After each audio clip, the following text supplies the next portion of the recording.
आइए निकालेंगे इब्रानियों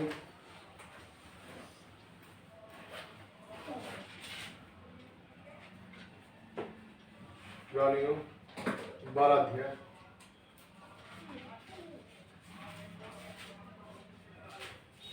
और उसका हम पहले पद से 11 पद तक बारी बारी पढ़ेंगे।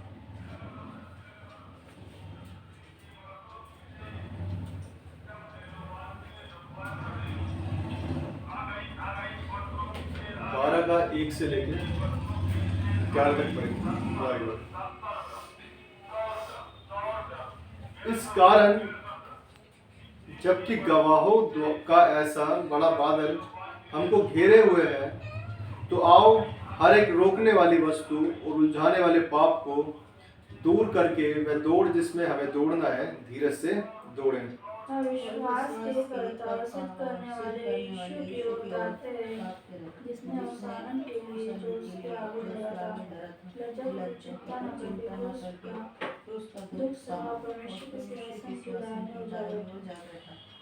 इसलिए उस पर ध्यान करो जिसने अपने विरोध में पापियों का इतना विरोध सह लिया कि तुम निराश होकर साहस न छोड़ दो। तुमने पाप से लड़ते हुए उससे ऐसी मुठभेड़ नहीं की कि तुम्हारा लहू बहा हो। और तुम उस उपदेश को जो तुमको पुत्रों के समान दिया जाता है भूल गए हो। हे मेरे पुत्र, प्रभु की ताड़ना को हल्की बात न जान, और जब वह तुझे घुड़के तो साहस न छोड़, क्योंकि प्रभु जिससे प्रेम करता है उसकी ताड़ना भी करता है, जिससे पुत्र बना लेता है उसको कोड़ी भी लगाता है। तुम दुख को ताड़ना समझकर सह लो। परमेश्वर तुम्हें पुत्र जानकर तुम्हारे साथ बर्ताव करता है। वह कौन सा पुत्र है जिसकी ताड़ना पिता नहीं करता? ताड़ना जिसके भागी सब होते हैं, तुम्हारे नहीं हुई तो पुत्र नहीं, और विचार से संतान है। फिर जबकि हमारे शारीरिक पिता भी हमारी ताड़ना किया करते थे और हमने उनका आदर किया, तो क्या आत्माओं के पिता के और भी अधीन न रहे, जिससे हम जीवित रहें? मैं अपने समझ के अनुसार थोड़े दिनों के लिए ताड़ना करते थे, तो हमारे लाभ के लिए करता है कि हम भी उसके पिता के प्रताप के भागी हो जाएं। वर्तमान में हर प्रकार की ताड़ना आनंद की नहीं पर शोक ही की बात दिखाई पड़ती है, तो भी जो उसको सहते सहते पक्के हो गए हैं वह बाद में उन्हें चैन के साथ धर्म का प्रतिफल मिलता है। परमेश्वर का वचन पढ़ जाने में होता शिशु। आमीन। हम यहाँ देखते हैं वचन में लिखा है हेडिंग में, परमेश्वर पिता द्वारा ताड़ना। ये हमने बहुत बार पढ़ा होगा, उधर सुना भी होगा।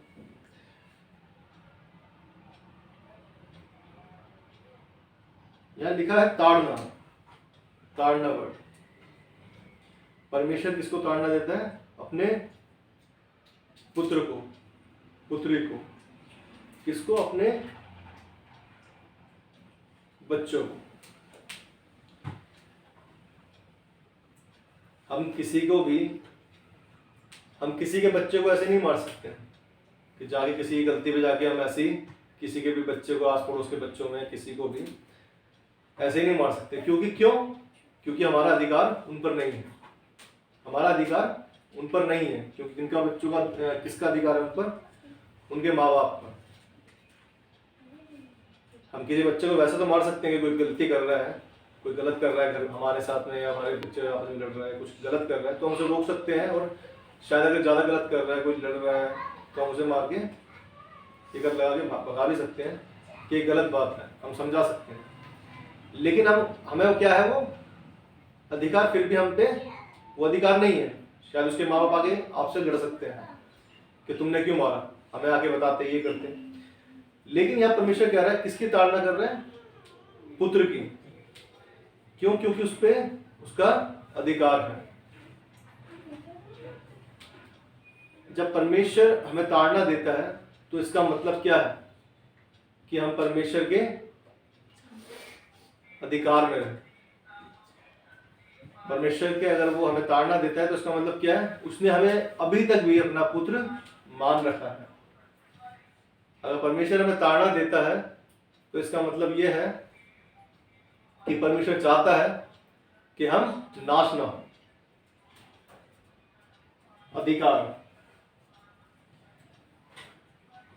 और हमने देखा स्टार्टिंग वचन में फर्स्ट में लिखता है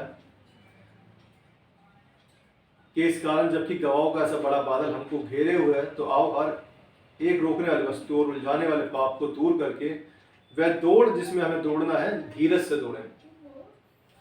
क्या कह रहा है परमेश्वर? धीरज से दौड़ना है। हर एक रोकने वाली वस्तु, उलझाने वाले पाप, ये क्या है?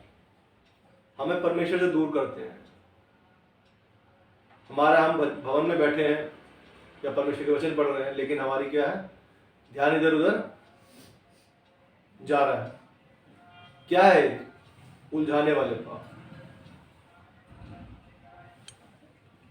किसी का कुछ काम रुका हुआ है, किसी का कुछ रुका हुआ है, किसी की शादी है, किसी की ब्याह है, किसी की तबीयत खराब है, किसी बच्चे की, या किसी का कुछ की दिक्कत है, या किसी का पैसे की दिक्कत है।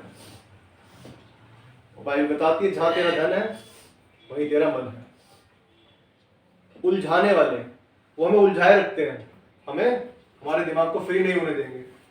वो क्यों नहीं होने देंगे? कि अगर ये उलझन से सुलझ गया तो ये परमेश्वर की ओर हो जाएगा। और क्यों हमारे पास ये रुकावटें आती हैं? क्योंकि हमें परमेश्वर से दूर करने में। इसलिए परमेश्वर वचन कह रहा है धीरज से दौड़े। हम सब जानते हैं जब दौड़ होती है, रेस होती है, तो सब क्या करते हैं? स्पीड में भागते हैं। कोई ऐसे नहीं भागते हैं कि आराम से भागे शांति से कि कोई नहीं जीत जाएंगे। क्या करते हैं? लेकिन तेज दौड़ते हैं। लेकिन यहां परमेश्वर कह रहा है उस दौड़ को जिसमें हमें दौड़ना है धीरज से दौड़े। धीरज से क्यों दौड़े? क्योंकि जब हम धीरज से दौड़ते हैं तो हम क्या करते हैं? हर एक बात को शांति से समझते हैं और शांति से उसे छोड़ देते हैं। हम कहते हैं कि परमेश्वर तेरे हाथ में डाल दी, परमेश्वर तू मुझे इससे निकाल, परमेश्वर तू मुझे ले चल। क्या कहता है? परमेश्वर से कहते हैं। कब कहते हैं? जब हम ये समझ जाते हैं कि परमेश्वर मुझे चढ़ाने वाला है, परमेश्वर ने इस धरती पर मुझे रखा है तो किसी उद्देश्य के लिए रखा है। अगर आज मेरे सामने कोई परेशानी आती है, संकट आते हैं, कोई भी क्लेश आता है जो मुझे परमेश्वर से दूर करता है, तो हम क्या कहते हैं? परमेश्वर मुझे इससे निकाल। उधर हम सोचते हैं कि हमारे पास सब कुछ हो जाएगा तो हम परमेश्वर की सेवा करेंगे। जब हमारे पास शांति हो जाएगी, जब हम परमेश्वर के साथ चलेंगे, हम परमेश्वर के साथ ऐसे चलेंगे। जब हम क्या है? कंडीशन खुद रखते हैं, जबकि परमेश्वर हमसे कंडीशन रखना नहीं चाहता। परमेश्वर हमें देने के लिए खड़ा है। वचन कहता है हर एक भली वस्तु पहले से ही सिरजी गई है। किनके लिए? अच्छे लोगों के लिए, धर्मी लोगों के लिए पहले से सिरजी गई है। वचन में हम लास्ट में देखते हैं क्या लिखता है 11 पद में, वर्तमान में हर प्रकार की ताड़ना आनंद की नहीं पर शोक ही की बात दिखाई पड़ती है, तो भी जो इसको सहते सहते पक्के हो गए हैं बाद में उन्हें चैन के साथ धर्म का प्रतिफल मिलता है। क्या जान पड़ती है? शोक की। क्योंकि हम अगर आज कर्जे में है, मान लीजिए हम कर्जे में है अगर, और एक अधर्मी मनुष्य दुनिया भर की दौलत है उड़ाता है, तो हमें क्या होता है? शोक होने लगता है कि परमेश्वर मैं तो तेरे साथ चल रहा हूं और तू कहता तू जीवित परमेश्वर है और मैं इस परेशानी में पड़ा हूं। और वो जो अन्य जाति लोग हैं मूर्ति पूजा में भटके हुए हैं, वो क्या है? बढ़ रहे हैं। हम क्या करते हैं? शोक लाते हैं, जबकि शोक की बात नहीं है। हमें क्या करना चाहिए? उसमें भी आनंद करना चाहिए। पौलुस जो परमेश्वरी कलीसिया को सताता था, जिसके पास सारा अधिकार था सब कुछ होने के बावजूद, लेकिन जब परमेश्वर ने उससे बातें की उसने सब कुछ छोड़ दिया और क्या करा? परमेश्वर के लोगों को बचाने लगा, उनकी आत्मा को बचाने लगा। पहले वो उनके शरीरों का नाश करता था, लेकिन अब किसको बचाने लगा? वो उनकी आत्माओं को। अगर पौलुस ने जब परमेश्वर को नहीं जाना था, उसने किसी को अगर नाश किया होगा तो उसने उसके शरीर को तो मारा होगा, लेकिन क्या है? अगर वो विश्वासी परमेश्वर में पक्का था तो वो परमेश्वर के पास गया। वो परमेश्वर के पास गया, उसने शरीर को तो नाश किया लेकिन आत्मा को तो नाश नहीं कर पाया। लेकिन जब उसकी खुद की आत्मा बदल गई तो आपको क्या करने लगा, वो आत्मा को बचाने लगा, वो धीरज से दौड़ने लगा। नीति वचन 21:5 की लाइन देखेंगे हम, इस तरह से पद क्या आता है। नीति वचन 21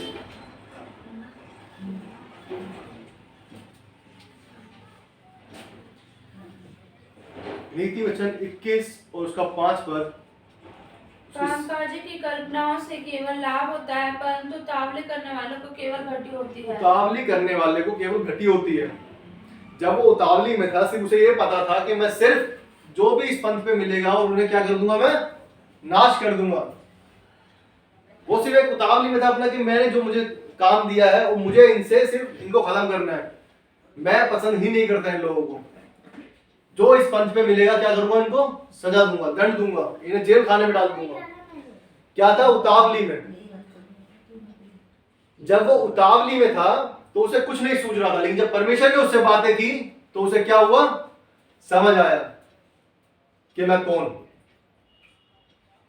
उसे स्मरण आया और बाइबल बताती है, वो कहता है क्या हूं मैं, सबसे बड़ा पापी बताता है अपने आप को, और सबसे छोटा दास बताता है अपने आप को।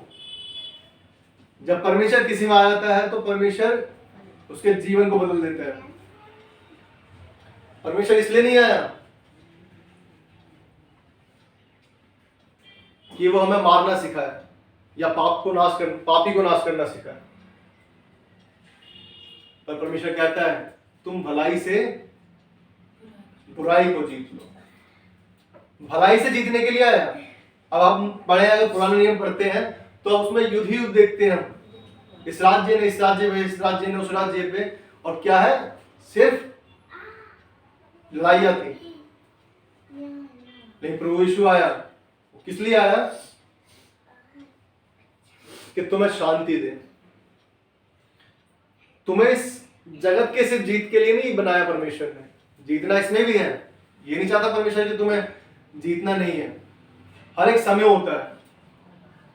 आज अगर हम पे दिक्कतें आती हैं, परेशानियां आती हैं, वो क्या है, दूर हो जाएंगी, और हमें क्या मिलेगा, इस धरती पर भी क्या मिलेगा, आदर मिलेगा। नीति वचन बताता है परमेश्वर उसको प्रवीण लोगों को किस पे बिठाता है, बड़े लोगों के साथ खड़ा करता है। जो लोग कुशल हैं, जिनके पास क्या है, कार्य करने की क्वालिटी है। जब हम परमेश्वर के लिए काम करते हैं, जब परमेश्वर का वचन बताता है हम क्या है, परमेश्वर के सहकर्मी हैं। जब हम परमेश्वर के साथ में काम करते हैं तो परमेश्वर हमें कैसे ले चलता है, बड़े लोगों के साथ खड़ा करता है। लेकिन शर्त क्या है, धीरज से हमें दौड़ना है, धीरज से। हमें ताड़ना मिलती है, हमें बोलते हो परमेश्वर, अरे तू हमें, तेरे पास आती है, हमें तूने सजा दे दी, मैं पाप से क्या फिरा, तूने तो मुझे सब कुछ छीन लिया मेरे से।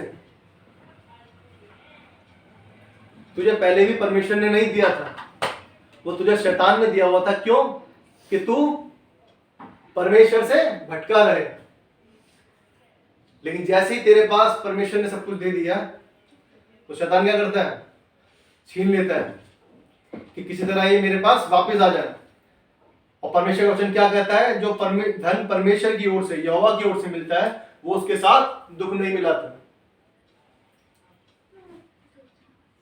आज हम उलझे हुए हैं, रोकने वाली वस्तु, हर एक ऐसी बातें हमारे आगे रख दी है शैतान ने, कि क्या करता है वो, कि हम रुके रहे।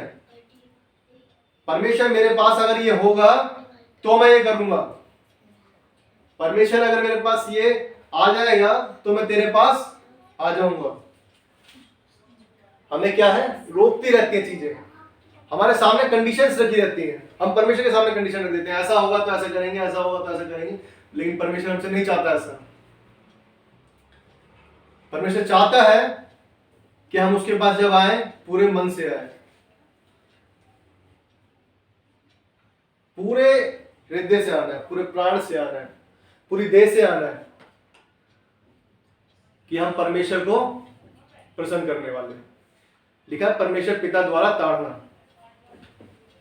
वचन में देखते हैं दूसरे में पढ़ते हैं दूसरा पद, और विश्वास की करता और सिद्ध करने वाले यीशु की ओर ताकते रहे, जिसने उस आनंद के लिए जो उसके आगे धरा था लज्जा की कुछ चिंता न करके वो क्रूस का दुख सहा और परमेश्वर के सिंहासन की दाहिनी ओर जा बैठा।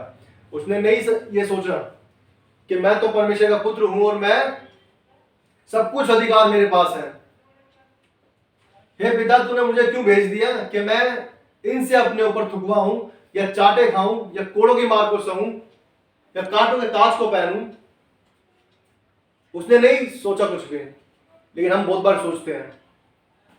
हम 20 लोगों के बीच में खड़े होते हैं, 10 लोगों के बीच में खड़े होते हैं, तो हम परमेश्वर की बात बताने में भी ये सोचते हैं कि पता नहीं क्या गलत तो नहीं सोचेंगे, कुछ बुरा नहीं लग जाएगा। लेकिन परमेश्वर के पुत्र ने बिल्कुल भी नहीं सोचा, लज्जा की कोई भी चिंता नहीं की कि क्या होगा क्या नहीं होगा। पिता ने मुझे एक कार्य सौंपा है और मेरा करना फर्ज है। परमेश्वर ने कहा और मुझे करना है। योना को देखते हैं, परमेश्वर ने जहां जाने के लिए कहा वो वहां नहीं जा गया और कहीं और चला गया, लेकिन फिर भी उसे कहां आना पड़ा, उधर ही आना पड़ा। हम अपने हिसाब से सोचे अगर हम चलेंगे, अगर परमेश्वर के लोग हैं तो परमेश्वर उन्हें जहां उसे चलाना है वहीं चलाएगा। लेकिन अगर हम किसकी संतान है, शैतान की, जैसा लिखा है वचन में, हम देखते हैं यहाँ पे 8वें पद में लिखा है, यदि वह ताड़ना जिसके भागी सब होते हैं तुम्हारी नहीं हुई तो तुम पुत्र नहीं पर व्यभिचार की संतान ठहरे। अगर हमारी ताड़ना नहीं हो रही, इसका मतलब क्या है, परमेश्वर ने तुम्हें छोड़ा तो नहीं, लेकिन परमेश्वर ने तुम्हें क्या कर दिया है कि तुम अपना जैसे चलना है तुम्हें चलते रहो। लूत की बीवी ने भी जब स्वर्गदूतों ने कहा कि तू पलट के ना देखना, पलट के मत देखना, फिर भी क्या करा उसने, पलट के देखा और नमक का खंबा बन गए। उसी टाइम बन गई खंबा। ये नहीं हुआ कि टाइम लगेगा उस बात के लिए, नमक का खंबा बन गई। परमेश्वर तो उस ताड़ना से बचाना चाह रहा था कि हम बच जाएं, वो आग जो बरस रही है उस पर वो बच जाए, लेकिन क्या करा उसने, देख लिया। हमें क्या होता है, लालसा रहती है कि परमेश्वर ने जो कहा है उसके विरुद्ध करके देखें, शायद कुछ ना कुछ तो बात इसमें छिपी होगी। उत्पत्ति में हम देखते हैं आदम और हव्वा को परमेश्वर ने फल खाने के लिए मना किया, पर शैतान ने क्या करा, उलझा दिया उनके दिमागों को कि ये तो परमेश्वर ने तुम मना किया, इसको तुम खाओगे तुम्हारा क्या खुल जाएगा, तुम परमेश्वर के बराबर हो जाओगे, तुम्हारा दिमाग खुल जाएगा, तुम्हें अच्छे बुरे का पता चल जाएगा। इतनी सारी बातें उसने बता दी, उसने लिखा है, कुछ ही बात लिखी है, लेकिन उसने बताया होगा। क्यों बताया होगा, क्योंकि उलझाना था उसे। वो दिमाग में गेम खेलता है कि हाँ तुम्हारे दिमाग को इधर लगाना है, इधर लगाना है, तुम्हें क्या करना है, परमेश्वर की जो अच्छी बातें हैं उसी को घुमा फिरा के तुम्हारे सामने खड़ा कर देना है, गलत तरीके से। वो गलत तरीके से खड़ा कर देता है। वो क्यों कर देता है, क्योंकि जैसे हम देखते हैं वचन में, हम वचन में देखते हैं वर्तमान में हर प्रकार की ताड़ना आनंद की नहीं। हमें हर एक ताड़ना जो परमेश्वर से मिलती है, हमें कैसा लगता है, अरे परमेश्वर मैं क्यों इसको सहूं, क्या मैं इतना बुरा हूं, क्या ये सारी ताड़ना मेरे लिए ही रखी है, और लोग भी इतने बुरे हैं उनको नहीं मिल रही लेकिन मुझे मिल रही है। हम उस ताड़ना को ताड़ना की तरफ से नहीं लेते, हम कैसे लेते हैं उसको,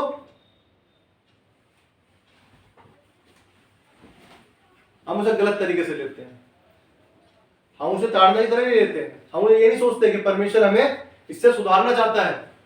हम उसे इस तरह से लेते हैं, संसार के लोगों में और अपने लोगों के, अपने परमेश्वर के लोगों में क्या करते हैं, भेदभाव देखते हैं। हम उसमें क्या है, बदलाव देखते हैं, दोनों में अंतर देखते हैं कि ऐसा मेरे साथ ही क्यों हो रहा है, इनके साथ क्यों नहीं हो रहा। और ये क्या चीजें करती हैं, उत्पन्न उलझाने वाली, हमें रोकने वाली, कि हमें परमेश्वर से रोकती है, हमें क्या करती है, परमेश्वर से दूर करती है। जबकि परमेश्वर चाहता है हम उसके साथ चलें। लेकिन हम क्या करने लग जाते हैं कि सारे ताड़ना मुझे सैनिक दिया। अगर मेरे पास कार थी मान लीजिए, लेकिन परमेश्वर ने मैंने कुछ गलत तरीके से ली, मैंने उन चीजों से खरीदा, लेकिन परमेश्वर मुझसे ले लेता है अगर, तो क्या करेगा इंसान? अरे परमेश्वर मेरे पास पहले कार थी, तूने मेरे को बाइक पे ला दिया, वो बाइक वाले को साइकिल पे आ जाए तो बोलेगा बाइक से साइकिल पे ला दिया। क्या करेगा इंसान? वो सोचेगा मैं तो इससे अच्छा जैसे पहले था वैसे ही अच्छा था। क्या परमेश्वर तुम्हें अच्छी वस्तुएं देना नहीं जानता? पर वो कैसे देना जानता है? अपने तरीके से, शांति के तरीके से। गलत तरीके से परमेश्वर नहीं चाहता कि तुम किसी तरह से भी प्राप्त करो। परमेश्वर की जो तरफ से मिलता है हमें, वो हमें समय पर मिलता है। उससे पहले हमें क्या करना पड़ता है? सहना पड़ता है। प्रभु यीशु ने जब वो स्वर्ग से इस धरती पर आया तो क्या करा? सब कुछ सहने के बाद क्या करा? वो क्या वचन कहता है? सिंहासन की दाहिनी ओर जा बैठा। सब कुछ सह लिया उसने। हम पाना तो सब कुछ चाहते हैं, लेकिन देना कुछ भी नहीं चाहते। अगर बात पैसा देने की है, बात ऑफरिंग देने की है, बात दशमांश देने की है, तो भी हम क्या करते हैं? बहुत बार उसमें कटौती कर लेते हैं। हम उसमें देना नहीं चाहते। वो क्यों नहीं देना चाहते? क्योंकि हमें लगता है इसमें तो ये काम हो सकता है, जबकि ये क्या बात है? हमें परमेश्वर पे ये विश्वास से भटकाता है। क्यों भटकाता है? क्योंकि हमें लगता है हम इस पैसे से ये काम कर लेंगे, लेकिन परमेश्वर का वचन कहता है मेरी ओर फिरकर तो देखो, मैं तुम्हारे स्वर्ग के झरोखे खोलता हूं कि नहीं खोलता। जब हम परमेश्वर के लिए विश्वास योग्य रहते हैं, हम परमेश्वर को देते हैं, तो परमेश्वर हमारे लिए पहले से पहले हर कार्य करता है। वो हमारी घटी के अंदर भी सब कुछ पूरा करता है। हमारे जीवनों में ये होता है और हम इसको देखते भी हैं, लेकिन बहुत बार क्या करते हैं? हम उसको अनदेखा कर देते हैं। फिर भी हम अपनी बुद्धि में चलते रहते हैं, क्योंकि लिखा है उलझाने वाले पाप, रोकने वाली वस्तु। ये चीजें हमें क्या करती हैं? पैसा दिखता है हमें, वस्तुएं रोकने वाली, कि हाँ पैसा होगा जेब में तो मैं ये कर पाऊंगा, पैसा होगा तो ही तो मैं कर पाऊंगा। लेकिन हमें परमेश्वर जो सब सारी सृष्टि का मालिक है, उस पर हम क्या करते हैं? विश्वास नहीं करते। हम ताड़ना को क्या करते हैं? उसकी ताड़नाओं से हम क्या करते हैं? आगा जाते हैं कि नहीं, अरे परमेश्वर मेरे साथ नहीं हो पाएगा, मुझसे नहीं हो पाएगा। हम ताड़ना को नहीं सह पाते। क्यों नहीं सह पाते? क्योंकि जो परमेश्वर का वचन कह रहा है, जो हमारा आज का वचन है, जिस तरह हम ध्यान देना चाहते हैं इस बात पे कि जिसे हमें दौड़ना है धीरज से दौड़ें। हमें धीरज से दौड़ना है। हम इस धरती पर जब तक है, हमें कैसे दौड़ना है? धीरज से। हमें उतावली से नहीं दौड़ना, क्योंकि क्या होता है उतावली से? चूक जाते हैं। जो उतावली से दौड़ता है वो क्या करता है? चूक जाता है। हमें जब हम परमेश्वर में होते हैं, हम क्या होता है? हमारा मन शांत होता है। हमारे कार्य को परमेश्वर की सम्मति के साथ करते हैं। हमारे दुख को आनंद की बात समझकर सह लेते हैं कि हाँ परमेश्वर, इस दुख में भी क्या है? मुझे आनंद है, ये तेरी ओर से मिला। परमेश्वर तू मुझे इसमें से निकालने वाला है, तू मुझे संभालने वाला है। क्या है परमेश्वर का वचन? कहता है तुम दुख को ताड़ना समझकर सह लो, परमेश्वर तुम्हें पुत्र जानकर तुम्हारे साथ बर्ताव करता है। वह कौन सा पुत्र है जिसकी ताड़ना पिता नहीं करता? हर एक बाप अपने बच्चों को चाहता है कि वो क्या करे? सही रीति से चले, सही राह पर चले। क्या चाहता है? सही तरह से चले। लेकिन जो गलत चाहते हैं वो गलत में फंसे रहते हैं। जो बाप गलत होता है वो बच्चों पर भी ध्यान नहीं देता, वो अपने पे ही ध्यान देता है। लेकिन हमारा पिता जो चाहता है कि हम स्वर्ग के वारिस हों, नरक के नहीं, तो परमेश्वर क्या चाहता है हमसे? कि हम परमेश्वर के साथ किस तरह से हमें जोड़ना है? हम वचन को देखेंगे फिलिपियो 3:14। फिलिपियो 3:14।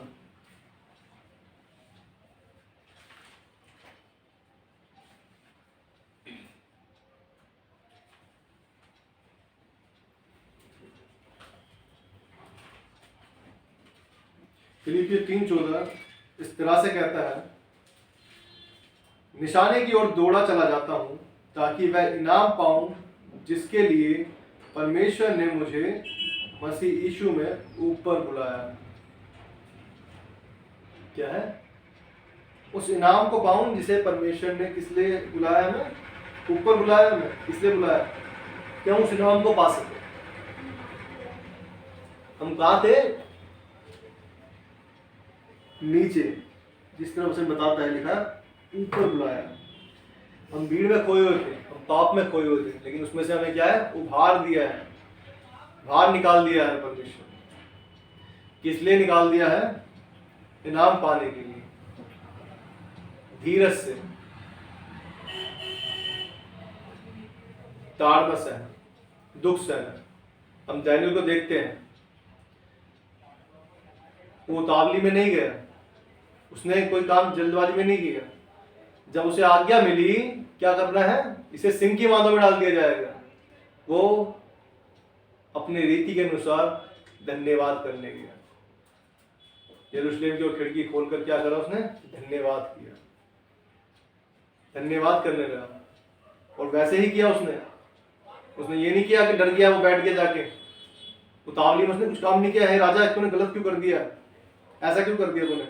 उसे विश्वास था कि परमेश्वर मेरा जो स्वर्ग का मालिक है, उसके सामने वो क्लेश नहीं था।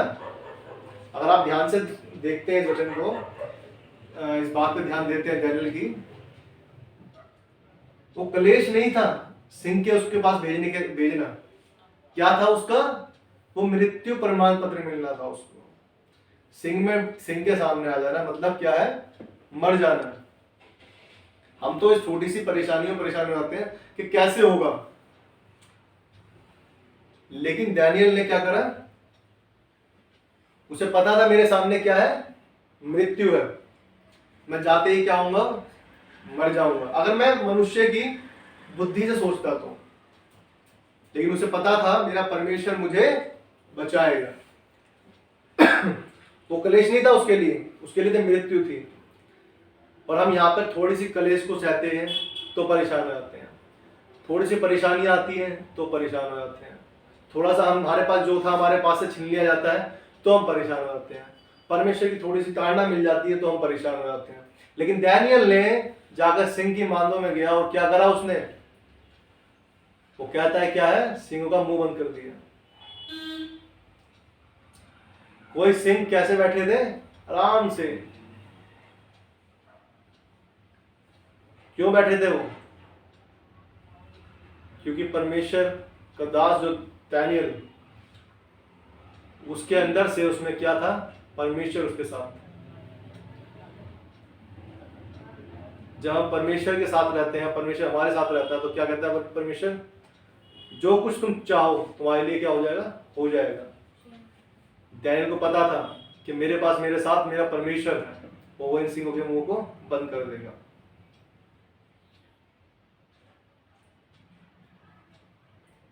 ये उन लोगों के लिए गवाही थी जो उस समय पर लोग आसपास में जिन्होंने देखा होगा कि हाँ, दानियल के सामने सिंहों ने भी मुंह बंद कर दिया।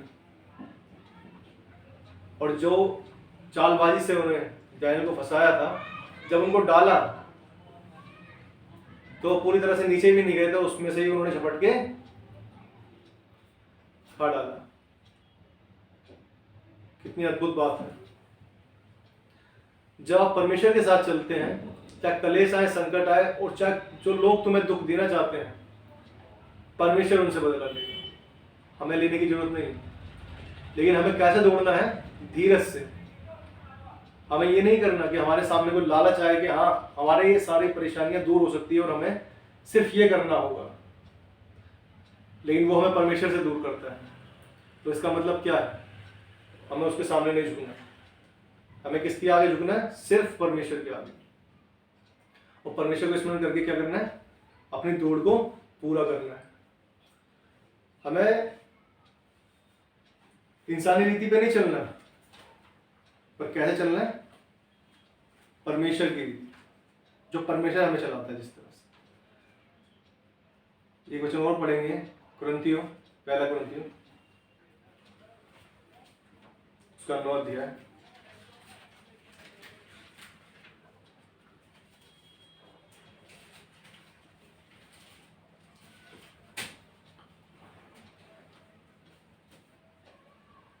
और उसका 9 का 24 इस तरह से कहता है, क्या तुम नहीं जानते कि दौड़ में तो दौड़ते सब ही हैं, परंतु इनाम एक ही ले जाता है। तुम वैसे ही दौड़ो कि जीतो।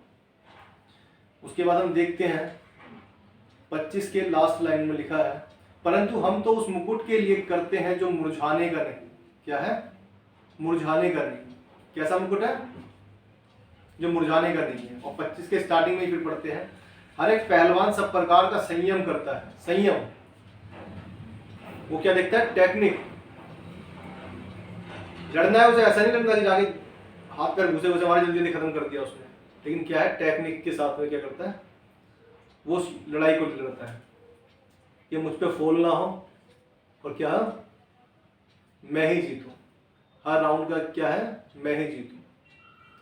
पर कैसे जीतेगा वो? संयम से। जब वो ध्यान से देखेगा कि सामने वाला कैसी चाल चलने वाला, जब हमें पता होगा शैतान हमसे कैसी चाल चलने वाला है, जब हम जानेंगे कि शैतान मुझे फंसाना चाह रहा है, शैतान का काम क्या है, वचन बताता है, वो द्वार पे ही छिपा रहता है कि कब चीर फाड़ खाए। अब ये हमें देखना है कि हमें उसके द्वारा खत्म होना है या परमेश्वर के द्वारा उस अनंत जीवन को पाना है।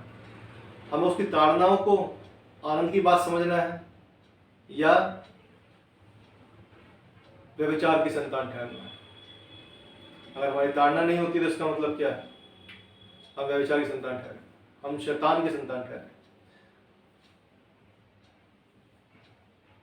वो कहता है 26 पद भी हम देखते हैं इसी का ही, पहला कुरिन्थियों 9:26, इसलिए मैं तो इसी रीति से दौड़ता हूं परंतु लक्ष्यहीन नहीं।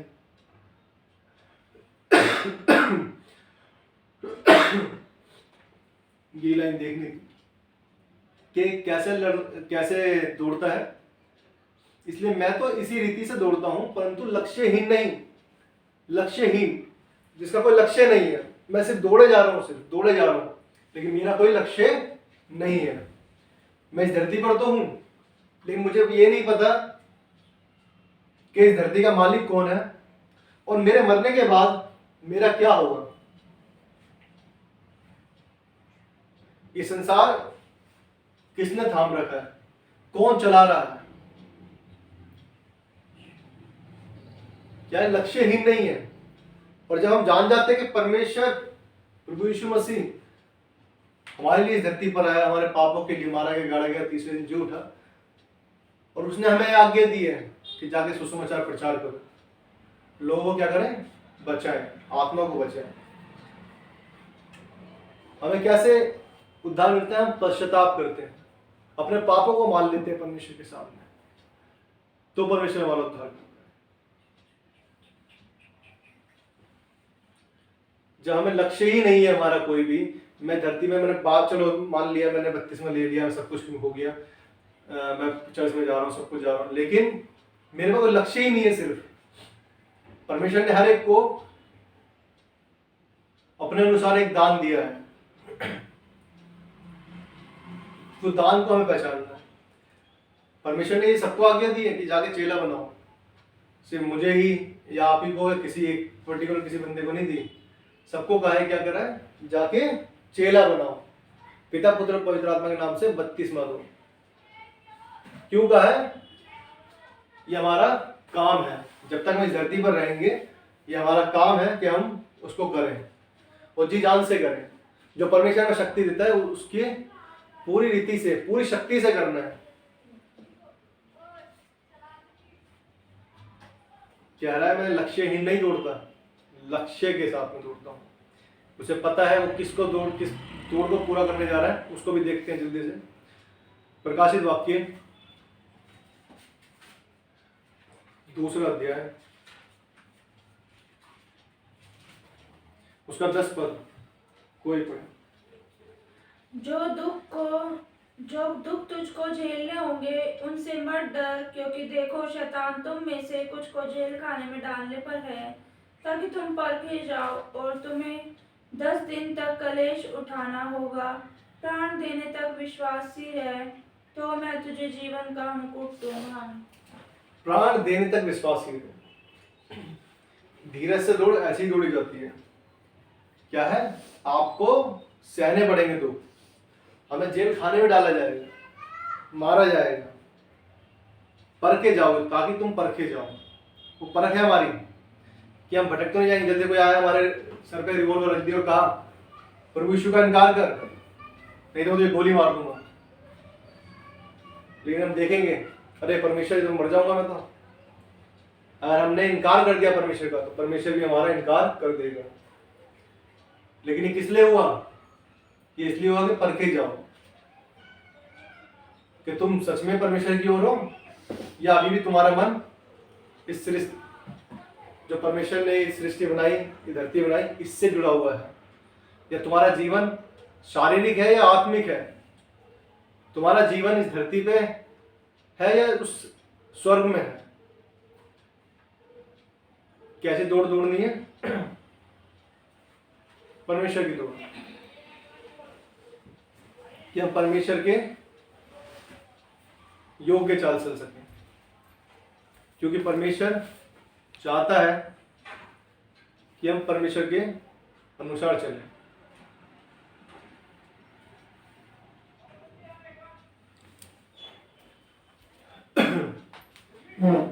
क्योंकि परमेश्वर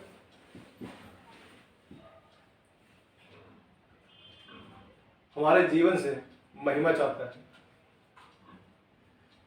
वो उस दुर्गंध को नहीं चाहता कि हमारे जीवन से दुर्गंध हो, कि हम परमेश्वर से दूर हो, पर वो चाहता है कि हमारे जीवन से परमेश्वर को महिमा मिले, हमारे आसपास आने वाले लोग उस खुशबू को महसूस कर सकें जो प्रभु यीशु हमें देता है। पर कैसे? धीरज से। जब हम दुखों में भी आनंद मनाएंगे और परमेश्वर का धन्यवाद करेंगे, तो स्वर्ग में आनंद होगा, और धरती के लोग देखेंगे कि हाँ सच्चा आनंद इनके पास है, कि इनके पास था तो भी खुश है, नहीं है तो भी खुश है, और इनके पास होगा तो भी आनंद में होगा। हर बात में क्या है? परमेश्वर को हमें धन्यवाद देना है, उस दौड़ को पूरा करना है, उसकी ताड़ना को आनंद की बात समझे कि हाँ परमेश्वर ने मुझे सुधारने के लिए ये ताड़ना दी कि मैं सही राह पर चलता रहूं, भटकू ना। क्या कह रहा है? 10 दिन तक तुम्हें कलेश उठाना होगा, प्राण देने तक विश्वासी रहे, तो मैं तुझे जीवन का मुकुट दूंगा। जीवन का मुकुट। आज रिवॉल्वर कोई रख दे तो हमें लगेगा जीवन तो ये लेने वाला आ गया, तो ये जीवन का मुकुट कहां से मिलेगा मुझे? लेकिन परमेश्वर कह रहा है प्राण देने तक विश्वास योग्य रहे। शायद वो गोली आपके सर में मारे, तो शायद गोली पार भी हो जाए, तो आप परमेश्वर का धन्यवाद होगा, लेकिन कि परमेश्वर के पास आप स्वर्ग में होंगे, क्योंकि आप विश्वास योग्य थे। शायद वो गोली, शायद लगता है सर पे लग के उसके पास वापस चली जाए, तो ये तो बहुत बड़ी गवाही होगी कि हाँ, कि जो गोली वो मारने आया, क्या है, हमने बहुत बार गवाहियां सुनी है कि सच में जो लोग मारने आए थे एक सीरिया की गवाही थी लेडीज की, उन्होंने बताया कि घर में सबको नाश करना है जो भी प्रभु यीशु के लोग थे, लेकिन क्या करा? परमेश्वर ने उन्हें किसी को दिखने नहीं दिया, वो कोई लोग दिखे ही नहीं उन्हें, वो सब छोड़ के चले गए।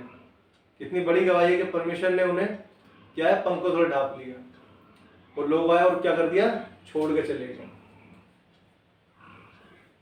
परमेश्वर अद्भुत कार्य करने वाला परमेश्वर। जब हम परमेश्वर के लिए विश्वास योग्य रहते हैं, तो परमेश्वर हमारे लिए भी विश्वास योग्य रहता है। ये परमेश्वर के लोग ही जान सकते हैं जो परमेश्वर की दौड़ को धीरज से दौड़ते हैं, संयम से दौड़ते हैं, और कैसे हर एक ताड़ना को आनंद की बात समझ के और इन शोकों को, जो शोक अभी हमें होते हैं इस धरती पर, वचन, लास्ट वचन को पढ़कर हम आराधना में जाएंगे। वर्तमान में इब्रानियों 12:11, वर्तमान में हर प्रकार की ताड़ना आनंद की नहीं। हमें अभी ये बातें आनंद की नहीं दिखती होंगी कि कैसे हो रहा है, साथ में चल रहा है, दिक्कत हो रही है, परेशानियां हो रही है, लेकिन पर शोक ही की बात दिखाई पड़ती है। क्या दिखता है? सिर्फ दुख ही दुख दिखता है। मेरे परमेश्वर, सिर्फ दुख ही दुख है मेरे पास। अभी यहाँ से दिक्कत है, यहाँ पे दिक्कत है, वहां पे दिक्कत है, कब होगा सब कुछ ठीक? तो भी जो उसको सहते सहते पक्के हो गए हैं, तो भी परमेश्वर कह रहा है, फिर भी तो भी जो उसको सहते सहते पक्के हो गए हैं, कि हम पक्के हो गए हैं कि हाँ, अब हम पे किसी दुख का कोई काम या कोई भी उसका कार्य सफल नहीं होता। हम पे दुख चाहता है कि हम दुखी हों, लेकिन हम दुखी नहीं होते हैं, हम आनंद मनाते हैं। तो भी पक्के हो गए हैं। बाद में उन्हें चैन के साथ धर्म का प्रतिफल मिलता है। जो आपने सहा, जो आपने किया, उसके लिए परमेश्वर हमेशा हमेशा प्रतिफल देने के लिए तुम्हें देने के लिए तैयार।